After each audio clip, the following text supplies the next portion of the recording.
Hey, it's Ethan Skolnick for 5 on the Floor on the 5 Reasons Sports Network and 5 Reasons YouTube channel here at Kaseya Center after Pat Riley just gave his end-of-season press conference. This is an annual tradition, a little bit more anxiously awaited this time because Pat hasn't talked in so long. It's been a year since he spoke about basketball, but there's a lot he could not talk about today. And so I've got Alex Toledo and I got Brady Hawk.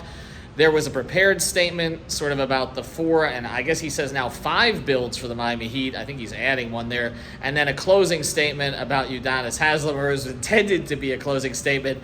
But in between, he wasn't allowed to talk about transactions, not at this stage. Obviously, there's ongoing things going on, but there's rules related to a lot of that. And, of course, we know that he'd have some pending free agents, but there's also trade discussions that are out there that he's not going to get into, such as Dame Lillard and what just happened with Bradley Beal. Here's my biggest takeaway, guys, is we expected him to talk up Tyler Herro today because either he's going to be a core piece for them in the future at age 23, or he's going to be the piece that they flip to get the whale. He did talk about Tyler Herro today a lot, praised him, again said that he will probably advise him not to dive on the floor with his shooting hand again, but talked about what a great fourth quarter player he is and how he rises to those moments. Alex, what did you take away from all the Herro conversation today? I mean, well, the Herro stuff, he at one point was just talking about him, even when the question wasn't necessarily about him. There was multiple times throughout the beginning when he kind of specifically mentioned him and Bam as their young core. You know, you mentioned the different builds that he was talking about, and he said, you know, the difference between this build and the others is that they have a young core that they can kind of go back to, and he kept going back to that idea of Tyler and Bam being kind of their base. He said those words specifically, that, you know, Jimmy's their superstar, all of that. He went on about how lethal Tyler is, and what made me kind of chuckle a little bit was at one point when he started talking about you guys can talk all you want about maybe not being great at defense, but being able to pick somebody up into a screen and go at them, and that happens all the time. And he went one by one with the different Heat players that get targeted. It was just funny to me that he was playing defense against the idea of Herro not being a good defender. He's like, plenty of guys are like that. So that was great. I just think he's obviously high on Tyler, and maybe he wants other people to be just as high on Tyler as he is. I feel like he's used those exact same words in a trade conversation with another general manager, perhaps. Brady with the mic drop over here. How do you read the Herro stuff? Because I know how I read it, but I'm just curious for your perception of it. Yeah, for sure. Like when you're in this type of interview and the guy that's talked about for the longest period of time in terms of seconds or minutes is Tyler Herro, I think that's kind of an initial tell of what the message is that's trying to be put across. He's talked about kind of the 13th to 14th picks, how important they were, trying to relate that to this draft, but saying we got 2 stars out of those drafts with those picks. And then, as Alex was kind of pointing out, he went into the defense, he went into the fact that Jimmy's a superstar, he went down the line that Coach Spo is the best coach in the league. But yeah, the Tyler thing I think definitely stood out just with the way that he talked about it. It was not like, it's also funny, he talked about the defense, but he also threw in the fact when he brought Tyler, he's like, he's just a great scorer. Like, he didn't say player when he first said that, but then he scored, and then he threw in the fact that the defense is overstated. So yeah, that's kind of what I made about the Tyler situation, but I will say in terms of, I know the other thing, they couldn't talk about a lot of the stuff in the offseason, even though it was asked in many different ways to try to get it out of him. He was then asked to follow up about the subtle improvements. Like, if you can, is it about the big splash, or is subtle moves enough? And he kept kind of making the point that he believes sudden moves are enough. The fact that he says that, is that actually what's happening? I'm not so sure, but that's what the message he was putting across, so obviously we'll see what happens. Yeah, I feel like there was a little bit of conditioning for Heat fans here, like if they don't get the move done. But at the same time, I've been in situations many times where Pat says nothing's going to happen, and then that's where the 5-for-5 trade is made. So it did feel like he was kind of pushing some of this stuff out there. Again, the Herro thing sounded somewhat scripted in the sense of, let's continue to get his name out there, how much we value him. We're not giving him away for nothing, and all the rest of that. And then, there were other players he did not talk about today, not Gabe Vincent, Max Strus, being impending free agents. And, of course, that little thing with Omer Yurtseven there at the end. A couple of other things I do want to get to, though. The second apron conversation I thought was interesting because that is applicable. And we had Bobby Marks on to talk about the new CBA. And Pat referred to these things specifically, I think, trying to take some of the burden off of sort of the Arison family and this perception that they don't want to spend into the tax. He said, we are in the tax for the first time in a while. But it's not just about money now. It's about the other vehicles that you're not allowed to use if you go into the second apron, which is a possibility next season if they make certain moves at this point. And so you talk about not being able to use the mid-level, other exceptions. He got into that. For sure, and then also even buyout guys. He talked about how valuable Kevin Love was for them this past season, and that's a guy they likely would not pick up. In fact, he said if this CBA existed then, he believes, and I don't know this for sure, that they wouldn't have been able to sign Shane Battier and Ray Allen during the big 3 years. So that plays into it. I want to close here though with Jimmy, because I asked a question about Jimmy. Do you feel, in a sense, I was asking you this, I don't know if it came out right. Do you owe it to Jimmy? Is kind of what I was getting at. Their relationship for 4 years. He's been on the doorstep of a championship, 2 finals, and once almost getting to the finals. And I was a little surprised by Pat's answer there. I thought there would be a little bit more love they're given. He said we're going to try to get him help, but it's not always the way he said. I'm going to paraphrasing, not the easiest thing to do.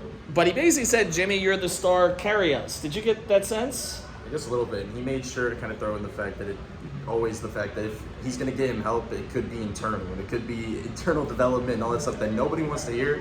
That could play into it.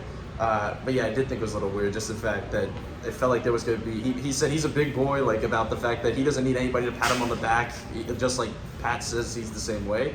But it did feel a little weird. He made sure to throw in the superstar. He made sure to go through. He was going through what he did in the bubble. He made sure to throw in the fact that, you know, they were 1 shot away last year, and the fact that if he got that shot again, he'd make it. And then when he talked about this season, he started kind of hinting at the fact that he went straight to the Denver series, in my opinion. He went straight to the Denver series and started talking about how he was game planned against and how he still made the right plays, but he went straight to that. But yeah, I mean, he hit on it enough, I guess, in the opening statement, because he went through, I feel like, every part of this whole season in terms of each round by round.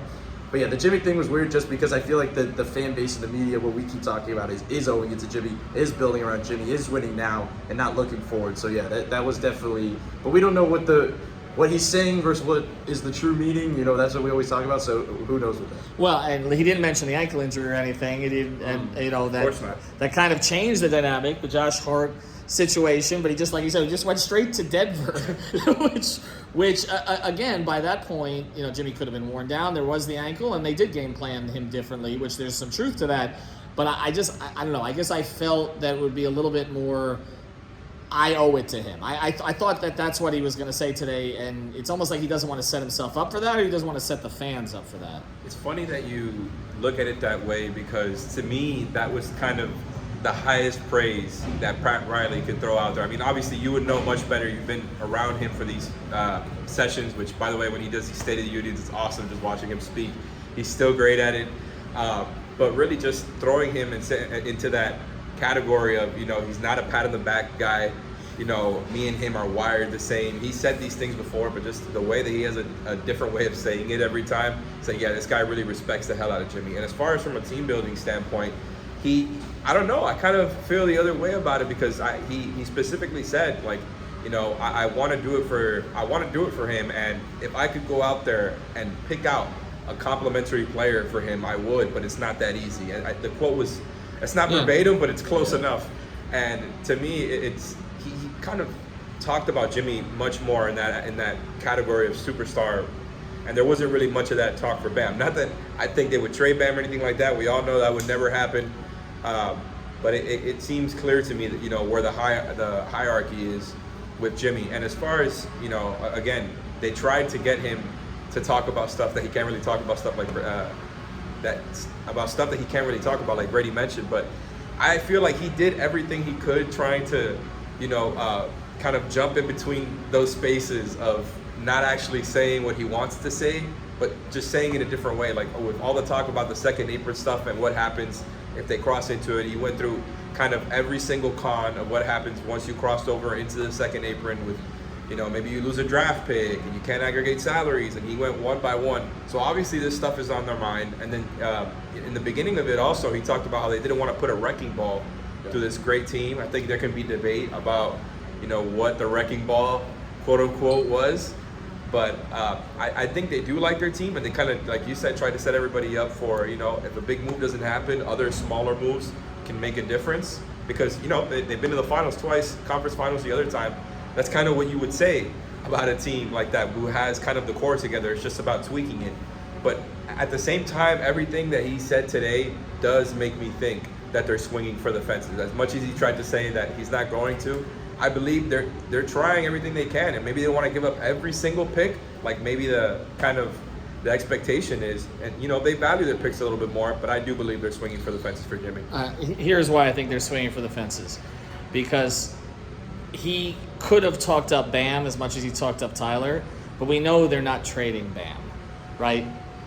The guy who's going to get traded in these kind of deals would be Tyler. And so it felt a little bit scripted in that sense to make sure you pump up Tyler more than you necessarily are talking up Bam, because there's no reason to talk up Bam because you're not trying to talk anybody into Bam. You may be trying to talk another team into a 23-year-old who has been a scorer down the stretch of games and could have been helpful to the Heat in the playoffs and still has growth, whereas you're keeping Bam. And so that's the way that I read this. And the other way I read this is whatever Pat says, it always ends up being the opposite. And that's not to cast aspersions on him, but again, that's 27 years of hearing these things. And today, honestly, he said less than he's ever said at one of these, and it's because of the position they're in. They're right before the draft. They're negotiating with other teams. They're trying to see if they can get the whale or the orca or anything along those lines. And so, what I got out of it was Pat Riley being reflective in some ways on his career, and he did say he's not going anywhere. And I think that's the headline that's not being taken out of this by others. But this was a question for years when Pat was going to retire. It was pretty damn clear today he has no plans to anytime soon. All right, thanks to Alex. Thanks to Brady. We'll have podcasts tonight. We'll be on playback as well, and we'll try to dissect the undissectable, which is basically what these Pat Riley press conferences are.